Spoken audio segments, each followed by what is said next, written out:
Hello everyone, જય દ્વારકાધીશ, જય શ્રી કૃષ્ણ, રાધે રાધે. આ મારા હાથમાં શું છે? Yes, this is a Gomti ચક્ર.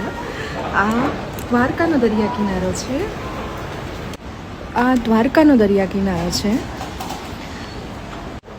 અને આપણને બધાને ખબર છે કે આખા ગુજરાતમાં જો ક્યાંય ગોમતી ચક્ર મળતા હોય તો એ છે ગોમતી ઘાટ, એટલે કે દ્વારકાના દરિયા કિનારે.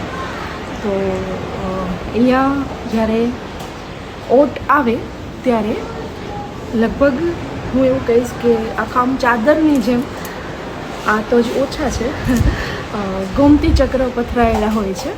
અને જો જોવાની ખૂબ મજા આવે છે અને શોધવાની, લેવાની, એકઠા કરવાની પણ એટલી જ મને તો મજા આવે છે.